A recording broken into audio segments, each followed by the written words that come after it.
ये बताएं कि दिल का ख्याल मैं रखूं तो रखूं कैसे? क्या प्रिकॉशंस हैं जो मुझे अपने शुरुआत से ही लेनी होंगी? हम लोग क्योंकि हर कोई जो यहाँ बैठे हैं including myself are prone to heart attack, मतलब हमें हार्ट अटैक हो सकता है, तो हम कभी ये ना सोचें। और वाकई हार्ट अटैक की प्रिवेंशन हमारे हाथों में है। लोग कहते हैं कि पॉलिसीज़ चाहिए, ये चाहिए, गवर्नमेंट की रेगुलेशंस आनी चाहिए। कुछ नहीं।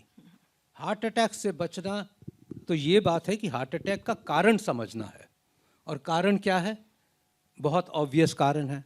आपने सुना है कि ये हार्ट डिजीज़ और ब्लॉकेजेस जो कहते हैं जिससे हार्ट अटैक्स होते हैं, डेथ्स होती हैं, ये मल्टी फैक्टोरियल है। और मल्टी फैक्टोरियल का मतलब इसके 7-8 कॉजेज़ समझना बहुत ज़रूरी है। जो हम सबसे ज़्यादा कॉमनेस्ट कॉज कहते हैं, एक तो लाइफस्टाइल है। और आपको पता ही है कि जो लाइफस्टाइल में चेंजेस आई हैं पिछले 15 सालों में, वो बहुत अनहेल्दी चेंजेस आए हैं। इसीलिए यूथ में हार्ट अटैक्स बढ़े हैं। और मैं इसीलिए आपको पहले लाइफस्टाइल समझा देता हूं जो क्या क्या परेशानियां हैं जिसको आप खुद ही कंट्रोल कर सकते हो। फॉर एग्जांपल, जो हम कहते हैं लाइफस्टाइल चेंजेस आई हैं, यूथ में सेडेंट्री हैबिट्स आ गई हैं। जो कि 30 साल पहले लोग अक्सर साइकिल से चलाया करते थे, वर्क पे कई तरीके से जाया करते थे, चलते ज़्यादा थे। अब सेडेंट्री लाइफस्टाइल, कम एक्सरसाइज करना, ओवरवेट, ओबेसिटी, साथ में स्मोकिंग बहुत बढ़ गई है जो कि एक इम्पॉर्टेंट कारण है हार्ट डिजीज़ का।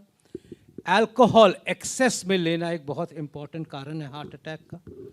और साथ साथ जो स्ट्रेस और डाइट खराब भी जो हुई है पिछले 15-20 सालों में, वो एक बहुत बड़ा कारण रहा है। इम्पॉर्टेंट बात समझने की, एक जेनेटिक प्रीडिस्पोजिशन होता है। आपने सुना होगा कि फैमिली में हार्ट डिजीज़ रन करती है।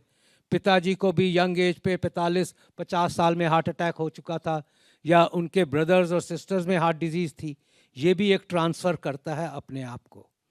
डायबिटीज़, हाइपरटेंशन और कोलेस्ट्रॉल, ये याद रखिए, ये 3 चीज़ें आपके हाथों में हैं कंट्रोल करना। डायबिटीज़ बढ़ती जा रही है। हिंदुस्तान अब से कैपिटल माना गया है डायबिटीज़ का भी। और डायबिटीज़ पिछले 10 सालों में यंग एज पे 15% लोगों में पाई जा रही है। हाई ब्लड प्रेशर 30% लोगों में एग्जिस्ट कर रहा है। और कोलेस्ट्रॉल तो आपको पता भी नहीं चलता कि आपका बढ़ा होगा।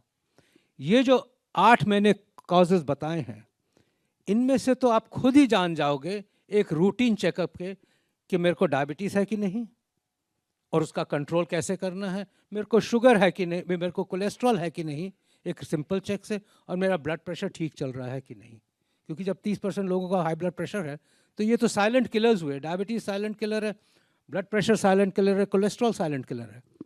और एक सिंपल चेकअप से ही पता चल जाता है। बाकी रही लाइफस्टाइल की डिसऑर्डर्स, जो आपके हाथों में, मैं कहता हूँ आपके हाथों में नहीं, आपके पैरों में है। पैरों में है। सिंपल बात ये है।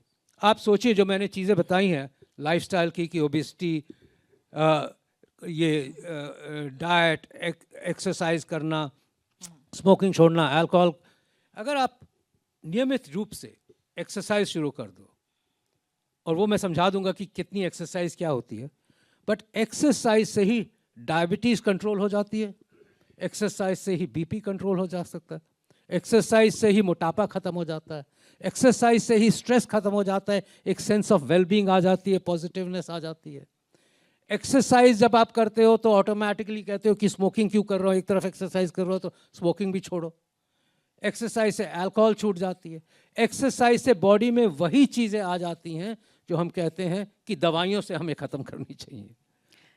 तो क्लियरली ये भी देखा गया कि एक्सरसाइज से दवाइयाँ तो आपकी आदी हो जाती हैं, चाहे वो बीपी की दवाइयाँ हो, चाहे डायबिटीज़ की दवाई।